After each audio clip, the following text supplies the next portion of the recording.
es là? Est-ce que tu peux activer ton micro? Je suis là, Cécile. Mon micro est activé. Bon, je suis ravie de te retrouver aussi. Oui, moi aussi. Happy birthday! Merci. Merci beaucoup. Alors, Anne, toi aussi, tu es maman d'ailleurs. Tu es maman de 3 enfants. Eh oui. Tu as plein de temps en ce moment avec eux. Oui, merci Maya pour tes conseils. Oui, et tu as un jeune, puisque tu as un petit garçon de 4 ans. Oui, 4 ans et demi, le petit dernier, oui, c'est encore petit. 3 garçons, donc on est en plein dans le vif du sujet aussi avec Anne. Avec Anne, on ne va pas parler parentalité, on va parler vie de couple en direct pour parler de la vie de couple qui est mise aussi un petit peu en porte-à-faux en ce moment.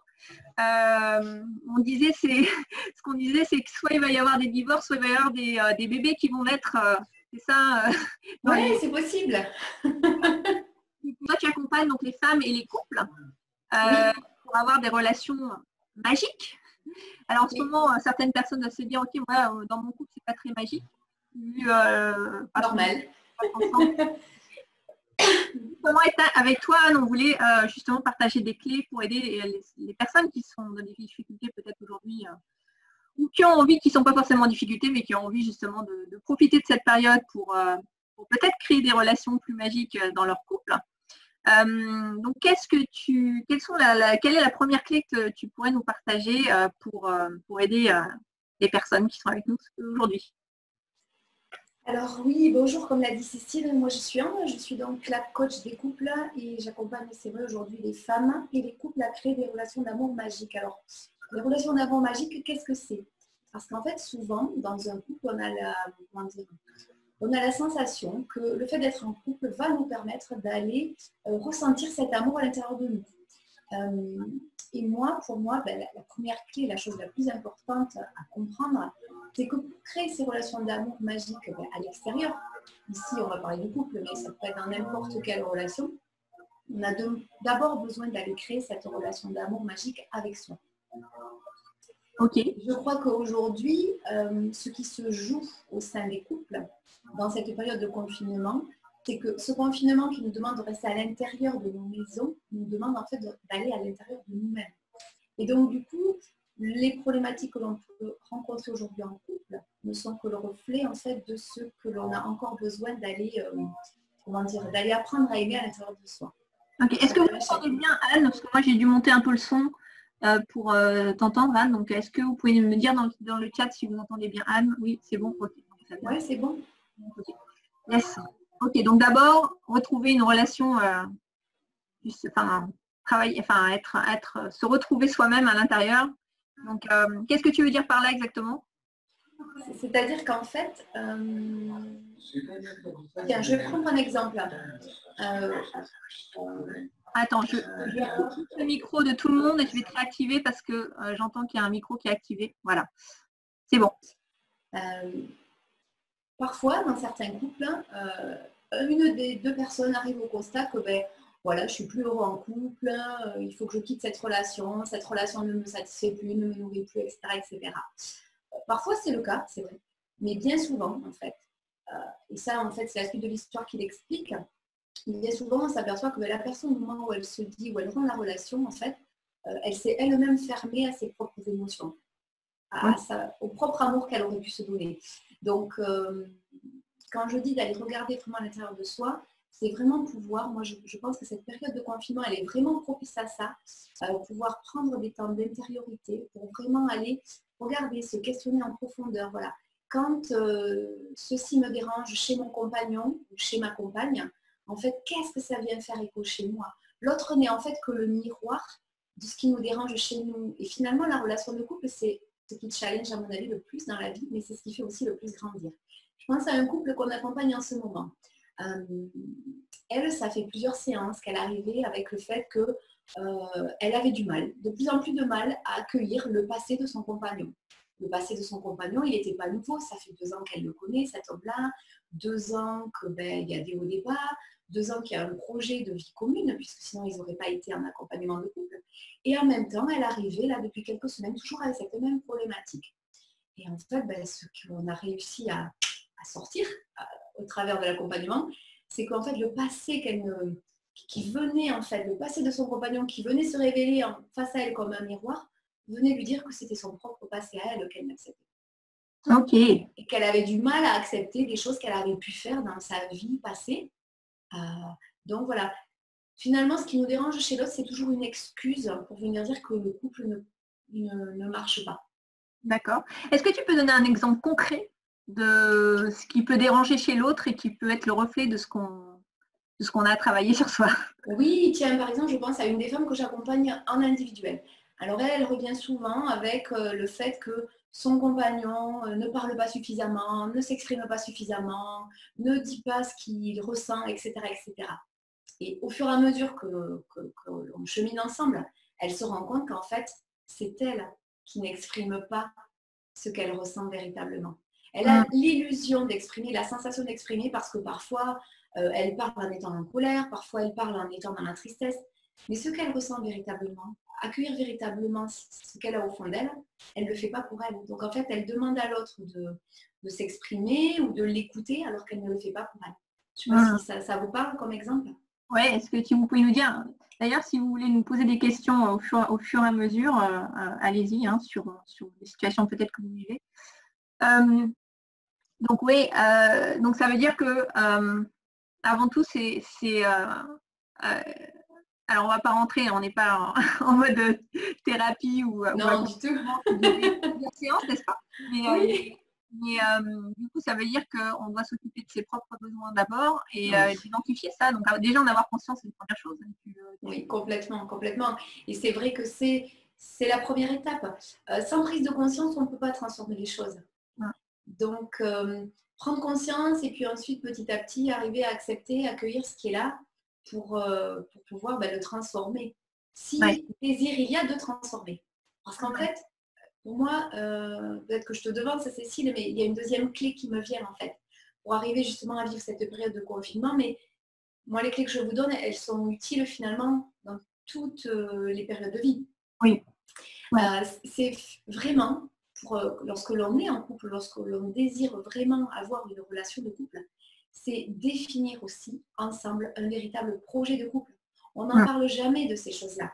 On parle de projets professionnels, on parle de projets, par exemple, familiaux, etc. Mais pour un couple, en fait, on se rend compte qu'il y a très très peu de personnes qui ont des véritables projets de couple. Souvent, on est jeune, on s'attire l'un l'autre, on se marie ou pas, on fait des enfants ou pas, on construit une maison. Mais on a l'impression que tout ça, c'est un projet de couple. Pas du tout. C'est pas ça un projet de couple. Un projet de couple, c'est vraiment qu'est-ce qu'on veut mettre à l'intérieur du couple pour continuer à grandir et évoluer ensemble. Comment on veut alimenter tous les jours cette relation-là, en fait. Ouais. Et donc, ça veut dire communiquer? Oui, tout à fait. Ça veut dire peut-être apprendre les différents langages de l'amour, parce qu'on sait qu'en fonction des personnes, on n'a pas forcément le même langage. Exactement. Et dans la communication, je rajouterais communiquer de manière, comment dire, alors bien évidemment, moi, un des outils que j'affectionne, c'est la communication non violente. C'est vraiment parler de soi, de ses propres besoins, de ses propres désirs, de ses propres ressentis. Et surtout, ne pas chercher à être dans la persuasion. Vraiment communiquer en étant déjà dans l'accueil de ce que moi, j'ai à dire. Ouais. C'est déjà un gros pas. Ouais. Donc, alors je regarde en même temps dans le chat. Oui, donc, je te laisse regarder. Ouais. Oui, il y a une personne qui dit par rapport à ce que tu disais tout à l'heure sur une personne qui ne parle pas, enfin la femme qui reprochait entre guillemets à son conjoint de ne pas parler. Là, c'est plutôt l'inverse. Cette personne a dit quand au contraire, il me saoule en parlant pendant un temps interminable de son travail et uniquement de cela. Donc, je ne sais pas si la question qui t'imagine, c'est qu'est-ce qu'on fait dans ce cas-là. Comment on gère ça, le fait de se sentir saoulé par alors c'est le travail et les problèmes du travail. Le travail uniquement par ça, la personne de façon conjointe parle que de ça en fait. Ouais, alors moi ce que j'entends derrière, c'est qu'en fait, c'est peut-être pas le fait qu'il parle qui saoule, qui te saoule, mais c'est plutôt qu'il te parle de choses qui n'ont pas finalement de lien véritable avec le couple. Alors bien sûr, le travail fait partie de la vie de chacun, mais peut-être qu'il y aurait besoin de parler d'autres choses avant de parler du travail. Oui, c'est ça. Là, ça veut dire communication aussi, hein. Ça veut dire peut-être besoin. Du coup, exprimez-toi, parce que le fait que lui te saoule en parlant tout le temps du travail, c'est peut-être que toi, de ton côté, tu ne t'autorises pas à lui parler vraiment de tes véritables besoins, en fait. Yes. Comment trouver, alors on va oui, vas-y. on avance. Comment trouver du désir en confinement? Comment créer du manque en confinement? Du manque, du désir. Alors, du désir, est-ce qu'on parle de désir sexuel? Parce que alors, si on parle de ça, la sexualité, alors pour moi, c'est la cerise sur le gâteau dans le couple. Et pour qu'elle soit vraiment présente et qu'elle soit vécue de la meilleure manière, ça demande vraiment qu'il y ait d'abord tout un climat, en fait. Un climat où on retrouve de la complicité, de la confiance, du respect et de l'intimité. Donc, en fait, pour moi, c'est ces clés-là aussi que je voulais aborder, parce que pour vivre une sexualité vraiment épanouie, il y a vraiment besoin que d'abord il y ait tout ce cocon en fait qui soit mis en place. Donc finalement le confinement c'est aussi un super moment pour retrouver de la complicité. Alors bien sûr il y a le travail, bien sûr pour beaucoup de gens il y a les enfants. Je fais partie de tout ça, hein. 3 enfants à la maison, le travail également. Et en même temps, ben oui, c'est important de trouver des moments de complicité à deux. Alors ça peut être partager peut-être un moment de sport, partager une balade à deux. Si on peut laisser les enfants quelques minutes seuls à la maison. Quand je dis balade, bien sûr, c'est dans le périmètre qui nous est autorisé aujourd'hui. Ça peut être regarder peut-être ensemble des photos de souvenirs sympas, quoi, parce que tout ça, ça remet dans une belle énergie de couple. Ça peut être aller écouter un livre audio ensemble, regarder un film ensemble. Voilà, c'est toutes ces choses qui vont faire qu'on va remettre en fait de la complicité dans le couple. Oui, yes. Ça, c'est essentiel. Oui, c'est ça. Donc, avant tout, on parlait des sexuels, etc. Mais avant tout, il y a des fondations avant ça, c'est ça, hein. Exactement. Alors, bien sûr, tu parlais tout à l'heure des différents langages de l'amour. Pour certaines personnes, le toucher étant un langage de l'amour important, la sexualité est très, très importante. Ouais. Donc, c'est important de pouvoir échanger et de pouvoir regarder en fait avec son conjoint où le langage de l'amour de chacun se situe. Ça, c'est très important pour pouvoir apporter l'un à l'autre en fait. Venir une fois qu'on a rempli soi-même son propre réservoir d'amour, pouvoir aller en apporter à l'autre. Yes. Je vois, il y a une personne qui pose la question aux différents langages de l'amour. Alors, c'est un livre qu'a écrit Gary Chapman. Oui, Gary Chapman, oui, tout à fait. Voilà, que vous pouvez lire, vous pouvez trouver des langages de l'amour. Et il explique en fait que chaque personne a un langage. Donc, certaines, ça va être par le toucher, d'autres par les services qu'elles vont rendre à l'autre personne, l'autre par le fait de recevoir des cadeaux, l'autre, on a chacune et chacun son langage. Les temps que l'on peut partager, les paroles valorisantes. Donc, voilà, tout ça, c'est vraiment des choses, comme dit Cécile, qui nous permettent chacun de nous sentir remplis d'amour en fait. Yes. Alors, je passe en revue les questions, comme ça on va essayer de répondre. Vas-y, bien sûr. Comment faire comprendre à l'autre que c'est important de prendre du temps pour s'isoler sans se rejeter? J'ai pas tout entendu, Cécile. Faire comprendre à l'autre? Faire comprendre à l'autre que c'est important de prendre du temps pour s'isoler sans qu'il se sente rejeté. Oui, alors ça c'est le gros challenge des couples. Parce qu'en fait, on ne se choisit jamais par hasard. Et quand on se choisit, on est attiré aussi d'une certaine manière par la blessure de l'autre. Et donc, on vient souvent appuyer de manière inconsciente sur la blessure de l'autre. Donc, quand l'autre se sent rejeté, lorsque par exemple, si moi j'ai besoin de prendre du temps tout seul et que mon compagnon se sent rejeté, c'est que lui porte en lui cette blessure de rejet. Donc, c'est important de lui verbaliser au moment où tu vas prendre du temps pour toi, parce que pour toi c'est important, ça fait partie de ton équilibre et ça te nourrit, de lui exprimer que tu ne l'aimes pas moins, au contraire, c'est pour mieux te remplir et pouvoir ensuite lui redonner encore davantage d'amour. Mais que ce soit fait sans être dans la colère ou dans les émotions qui peuvent être négatives ou que l'autre peut mal prendre.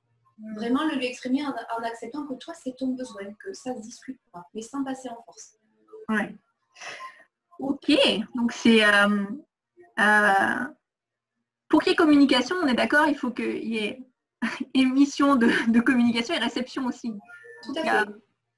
Parfois je vois un petit peu dans le chat certaines personnes qui sous-entendent ça, que l'autre n'écoute pas, etc., ou qu'on n'a pas forcément la réceptivité.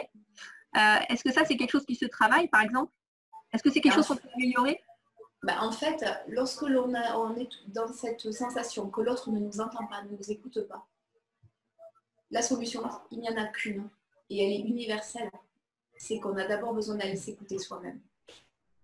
On a souvent l'impression qu'on s'écoute parce qu'on a fait des thérapies, que nous on se connaît, que nous on a, comment dire, on a cheminé, que l'autre il ne comprend toujours pas, etc., etc. Je parlais de ça ce matin en coaching avec une des femmes que j'accompagne. Et en fait, elle se rend compte, elle me dit, ben oui, en fait, ça y est, j'arrive à accueillir ce que tu dis parce que vraiment, ben, jusque-là, en fait, j'écoutais pas totalement qui j'étais, donc forcément, ben, l'autre en face, mon compagnon, il peut pas savoir ce que je veux. Alors quand tu dis j'écoute pas qui je suis, ça veut dire quoi concrètement? C'est-à-dire que concrètement, je prends l'exemple de ce matin, c'est une femme qui est en couple mais ils ne vivent pas ensemble, d'accord? Donc il y a des moments où elle a eu besoin de quitter cet homme, puis de revenir avec, puis de le quitter, puis de revenir. Et là, avec le confinement, chacun est chez soi. C'est plus vraiment un couple, mais elle sent que cet homme, elle l'aime et elle l'a dans la peau. Lui, en fait, il ne veut pas quitter la relation. Et elle me pose la question, est-ce que cette relation peut durer si lui ne veut pas s'engager et que moi, j'ai besoin qu'il s'engage? Je dis, mais en fait, la question, elle n'est pas là. La question, elle est de savoir, toi, en fait, qu'est-ce que tu veux vraiment à l'intérieur de toi? Est-ce que tu lui as posé la question? Parce que elle me dit, oui, mais il ne veut pas s'engager. J'ai dit, mais est-ce que tu lui as posé la question? Ben non, pas vraiment, en fait. Ça fait 2 ans qu'elle est là. Elle n'a jamais osé lui poser la question, de peur de ce qu'il allait répondre. Okay. Et elle me dit, mais j'ai tout essayé. Et oui, en fait, elle avait tout essayé, soit en se mettant en colère, soit en étant triste, soit en coupant la relation. Mais ce qui vraiment va transformer la relation, c'est d'aller accueillir à l'intérieur de soi ce que l'on ressent. En fait, elle sait que cet homme, en fait, elle l'a dans la peau. Elle sait aussi qu'elle a besoin d'un engagement et elle a besoin d'un projet de couple commun pour pouvoir avancer. Parce que jusque-là, il ne lui donne pas, mais en fait, elle ne lui a jamais posé véritablement la question. Ok. Elle ne risquait pas de le lui apporter. Ok. Du coup, on fait cette introspection, enfin pas cette introspection, mais on accueille oui, en fait. Oui, c'est un vrai travail d'introspection. C'est un vrai travail d'introspection. Et c'est se donner de l'amour quelque part avant de pouvoir en espérer de l'autre. Tout à fait. Et accueillir que y a des choses chez nous qui sont lumineuses, d'autres plus sombres, et c'est ok. On peut s'aimer tel qu'on est, tout entier, tout entière. Il n'y a rien de coupable. Je vois comment arriver à faire communiquer une personne introvertie et intérieure, régie par un très fort ego. Certes, instaurer un climat de confiance, mais si cela ne fonctionne pas. Alors, je disais tout à l'heure, finalement, un couple, c'est quelque chose que l'on choisit. On a le choix. Il n'y a jamais d'obligation à rester en couple et surtout, il n'y a pas d'obligation dans la vie à souffrir. Moi, comme je dis, la douleur, elle fait partie du chemin. La souffrance, c'est vraiment ce qui se joue quand on résiste à cette douleur. À un moment donné, quand la relation devient trop douloureuse, on a le choix ou continuer ou la quitter. Je ne suis pas en train de dire qu'il faut quitter la personne. Mais si on a vraiment la sensation qu'en face, la communication est impossible, on a le choix. Après, il peut aussi se poser la question de savoir si la manière que moi j'ai eu de communiquer a permis la communication possible. Ça, c'est autre chose. Ouais. Parce que, par exemple, quand je suis une femme, si je suis dans le reproche vis-à-vis d'un homme, je me fais fuir. Il se ferme, mais alors il repart dans sa grotte. Les hommes, eux, ils ont besoin d'être valorisés, de sentir qu'ils sont libres et surtout de se sentir valorisés. Donc, si on n'est pas dans la capacité de faire ça, on ferme la relation. De la même manière qu'en tant que femme, j'ai besoin de sécurité et de compréhension plus. C'est les besoins intrinsèques de la femme. Donc, si l'homme avec qui je vis ne m'apporte pas ça, c'est la même chose. Soit je vais me refermer, soit je vais fuir la relation. C'est ce qui génère les ruptures, c'est ce qui génère les désaccords, c'est ce qui génère les adultères et toutes ces choses-là. En fait. Yes. Ok. Alors, une question. Là où les blessures, il peut y en avoir plusieurs en commun? Oui. Souvent d'ailleurs. Souvent, on se choisit en étant attiré par quelqu'un qui a la même blessure. On retrouve souvent dans les couples 2 personnes qui ont la même blessure d'abandon. Ça fait vraiment 2 dépendants affectifs. Ce qui fait qu'il y a beaucoup de couples. Alors aujourd'hui, on va dire qu'à Paris, c'est un couple sur 2 qui se sépare. En province, un couple sur 3. Mais sur les couples restants, je pense qu'il y en a à peu près au moins la moitié qui sont dysfonctionnels. C'est-à-dire des gens qui restent ensemble, soit par peur d'être seuls, soit par habitude. Mais des véritables relations d'amour, il n'y en a pas tant que ça. Oui, parce que ça se construit, quoi, encore une fois. Ça se construit, tout à fait. Ça veut dire qu'on peut On peut progresser. Enfin, toi, tu as progressé dans ton couple, par exemple. Complètement, complètement. Moi, j'ai 20 ans de vie commune avec mon mari, avec des hauts, des bas, des hauts, des bas, 3 enfants là-dedans, des vies professionnelles de chaque côté. Enfin, voilà. Et effectivement, aujourd'hui, la relation qu'on a, que l'on travaille encore parce qu'on ne s'arrêtera jamais, en fait. C'est obligatoire. Elle est, mais alors, 100 000 fois supérieure à ce que l'on pouvait avoir au début. Et quand je dis elle a progressé, c'est-à-dire qu'on a véritablement créé une relation intime. Quand je dis intime, je ne parle pas de sexualité, je parle d'intimité, de cœur à cœur. On est en capacité aujourd'hui de se parler et de s'écouter pour pouvoir communiquer ce que l'on a l'un et l'autre sur notre cœur sans être dans l'agressivité. Ouais. Alors que je partais de loin, puisque moi j'étais quelqu'un qui parlait énormément, mais qui dit parler énormément ne veut pas dire savoir se faire écouter. Et j'avais face à moi quelqu'un qui ne communiquait pas. Ouais. Et donc, c'est en travaillant sur toi d'abord, c'est-à-dire en... Oui, ça a été d'abord un chemin personnel. Et ensuite, ça a été un chemin à deux, en fait. Nous-mêmes, on s'est fait accompagner, ce qui fait que aujourd'hui, ça nous amène à accompagner des couples. Et ça, c'est juste magique. Alors, cette notion de non-écoute ressentie peut-elle être valable avec des enfants? Ah oui, tout à fait. Yes. Ça vient toujours appuyer sur la même chose en fait. Après, bon, Bayan a sûrement parlé tout à l'heure, enfin je parle de tout ça, mais lorsque dans toutes les relations, enfin les relations n'importe lesquelles qu'elles soient, on ne se sent pas entendu, pas écouté, c'est sûrement qu'il y a quelque chose à l'intérieur de soi qui n'est pas entendu. Alors attention, hein, c'est pas du jugement, c'est comme ça. Attends, excuse-moi, je vais juste recouper tous les micros parce que j'entends et je vais te réactiver. Attends, tu es où? Je t'ai perdu. Hop. C'est bon, je me suis réactivée. Oui, donc en fait, lorsqu'on ne se sent pas entendu par l'extérieur, c'est toujours, mais alors vraiment toujours, le miroir que l'on ne s'entend pas soi-même. Ouais. Donc prendre soin de soi d'abord, mieux se connaître. Oui. On revient là-dessus. Par où commencer quand on a une perte de libido? Une perte de libido. Ah ben viens me voir. Non, je plaisante, mais pas tant que ça, parce qu'en fait, la perte de libido, elle s'explique par différentes choses. Et souvent, c'est des choses qui sont quand même très, très, très en profondeur. Donc, c'est important d'aller revisiter toute l'histoire de sa féminité et de son intimité. Oui, alors ça, c'est intéressant que tu dis, parce que la spécificité d'Anne, c'est, Anne, tu étais sage-femme. Oui, donc, pendant plus de 10 ans. Pendant plus de 10 ans.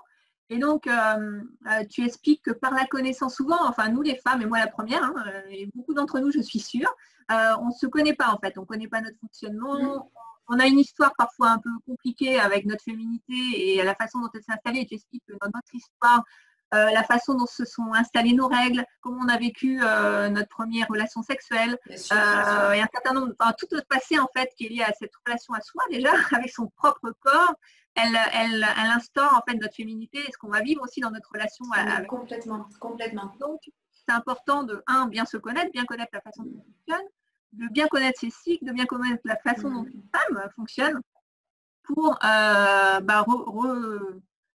déjà apprendre à s'aimer, aimer notre corps, et ça, c'est une de tes spécificités qui n'est pas chez tous les couples, je pense, qui accompagne les femmes et les couples. Et encore une fois, tu dis que ça démarre déjà par la relation avec soi avant d'être en couple.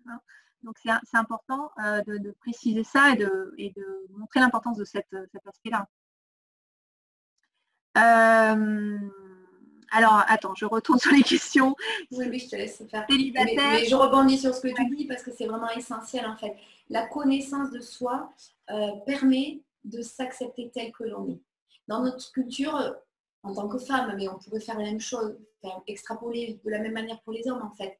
On nous a élevés en nous mettant dans des espèces de cadres, de schémas qui ne représentent absolument pas qui nous sommes. Donc, moi, personnellement, j'ai besoin de faire ce chemin. Alors, c'est vrai que j'ai été sage-femme et puis voilà, j'ai toujours cherché à comprendre mes modes de fonctionnement, qui j'étais, etc., etc.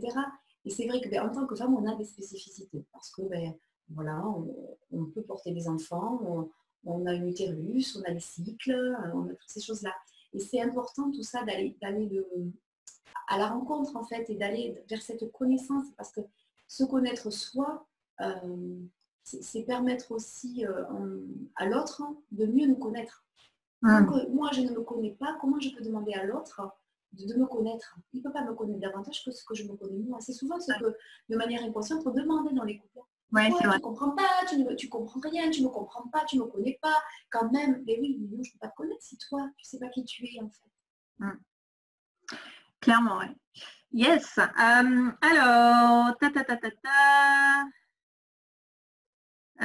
célibataire, comment on gère la sortie du confinement?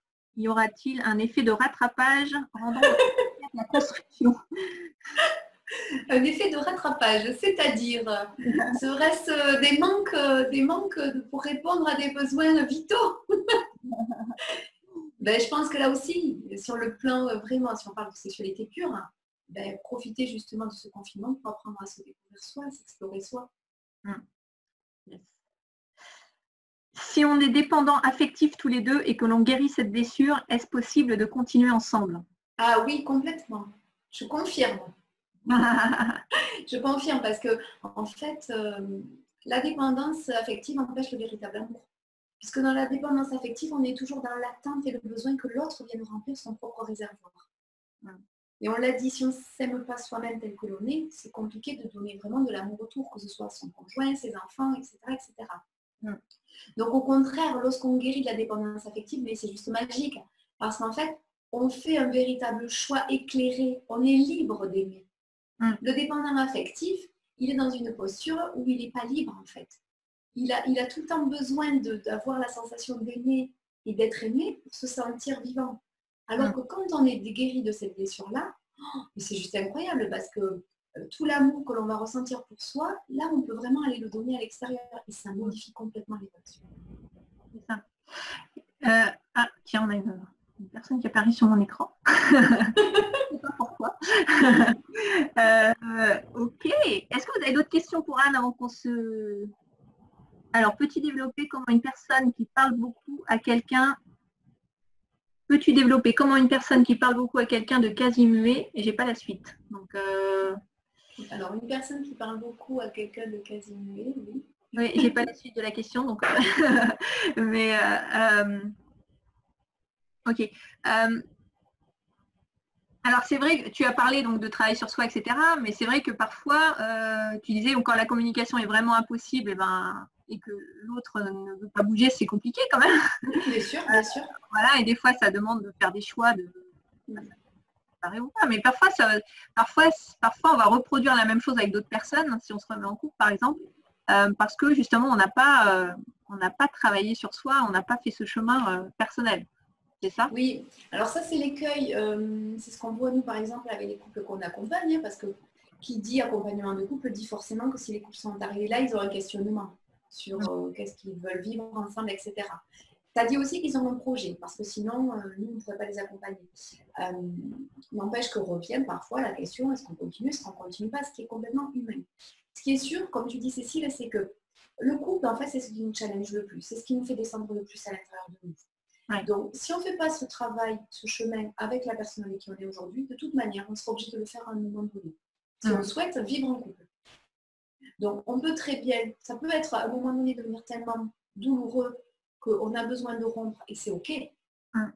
Mais ce qu'il faut avoir à l'esprit, c'est que si on ne fait pas ce travail, de toute façon, la prochaine fois où je serai en couple, je vais me retrouver confrontée aux mêmes problématiques. Donc, je peux aussi faire une pause dans le couple où je suis, décider de faire ce travail tout seul ou toute seule à l'intérieur de moi, et mieux rebondir ensuite ou dans un nouveau couple, ou si l'ancien couple est toujours possible, revenir dans cet ancien couple. Finalement, tout est possible. Ouais. C'est une question de choix et de... Voilà, c'est pour ça que je parlais de projet. Moi, pour qu'un couple soit vivant, il faut vraiment qu'il y ait déjà un projet de vie à deux.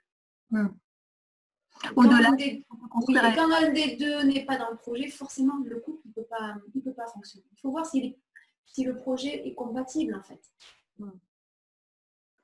Ok, merci pour tout ça. On a la question. Il y a une chose importante, c'est que faire vivre un couple aussi, c'est comme pour tout, il faut vraiment avoir la conviction que c'est possible derrière ce projet-là.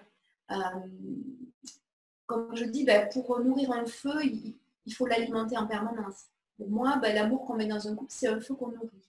Donc, un couple, c'est comme tout. C'est comme, voilà, moi je suis entrepreneuse, toi aussi Cécile, il y a des hauts, il y a des bas. Tu es maman, il y a des hauts, il y a des bas. Mais le tout, c'est, même dans les moments de doute, savoir que, ok, ce que je veux, de toute façon, c'est ça. Je suis convaincue que je suis heureuse dans ce couple et je veux que ça continue. Oui. Alors quand on parle, il y a beaucoup de questions autour du projet de couple, hein. On en a parlé un petit peu tout à l'heure, mais là on ne parle pas forcément de, enfin ça peut être un projet de construire des choses ensemble comme investir ou autre, mais c'est pas forcément ça dont on parle. Là on parle, quand tu parles de projet de couple, c'est qu'est-ce qu'on attend de cette relation en fait. Exactement. Et donc, tu peux donner un exemple, ça peut être, je ne sais pas, ça peut être quoi un projet de couple en quelques mots rapidement avant de... Un projet de couple, par exemple, ça peut être, tiens, je reprends l'exemple de ce matin, ça peut être 2 personnes qui vivent chacun dans leur appartement séparé, mais par contre qui partagent des temps ensemble où ils vont pouvoir communiquer sur ce qu'ils vivent au quotidien, où ils vont pouvoir être là l'un pour l'autre, s'apporter de la tendresse, s'apporter de la compassion, de l'écoute. C'est pas juste aller manger au restaurant le mercredi soir et aller au ciné le jeudi et faire l'amour le vendredi. C'est pas ça un projet de couple. C'est beaucoup plus en profondeur en fait. C'est vraiment savoir ce qu'on veut s'apporter l'un à l'autre pour pouvoir grandir ensemble. C'est savoir que voilà, je serai là pour toi, je suis là pour toi lorsque la vie t'est difficile et inversement. C'est toutes ces choses-là.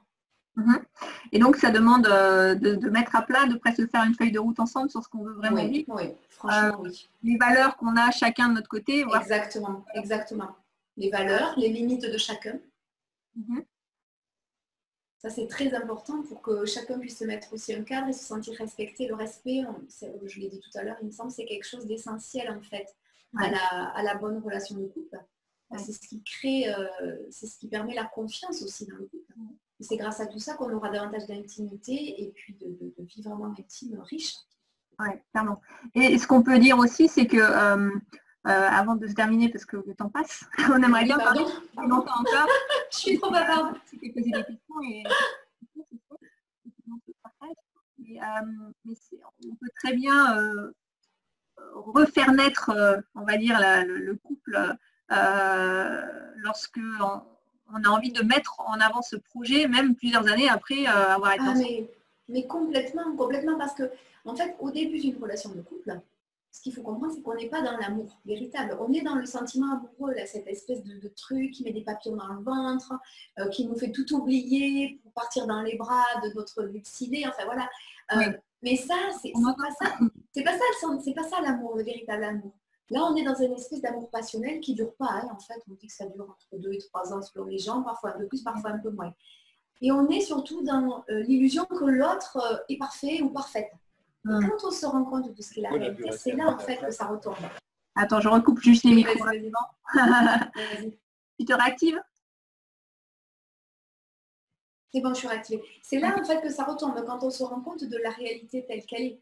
Quand on sort l'autre de son piédestal. C'est là que ça devient un peu plus compliqué de l'aimer.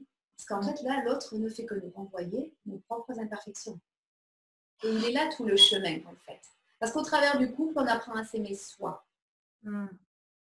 C'est ça, c'est un beau challenge. Ouais, c'est un beau challenge. Il y a d'autres questions qui viennent. Peut-être qu'on vous répondra, on va les noter, je vais les copier-coller et on vous répondra. Je vais essayer de respecter quand même le temps. Oui, c'est important. C'est soit bien, voilà, pour les gens qui sont au rendez-vous à l'heure, qu'on puisse passer au sujet suivant. Merci beaucoup Anne d'avoir partagé tout ce que tu as partagé. On peut te retrouver donc sur ta page Facebook. Oui. Qui s'appelle Anne Rivière infiniment féminin. Infiniment féminin. Infiniment féminin. Tu as aussi un groupe Facebook. Ouais, j'ai un groupe privé Facebook, donc où là il faut me demander pour pouvoir. Il s'appelle En toute intimité. En toute intimité. Voilà, donc retrouvez Anne Ricard donc sur Facebook. Tu accompagnes les gens à distance, donc sur Skype, tu fais des séances. Donc, oui, en visio, voilà, je fais des accompagnements, que ce soit pour les femmes en individuel, en visio, et également pour les couples de la même manière en visio. Grand merci. Merci à toi Cécile, et merci à vous tous. Et à bientôt. Oui, et encore joyeux anniversaire. Merci. La team Bélier, la team Bélier.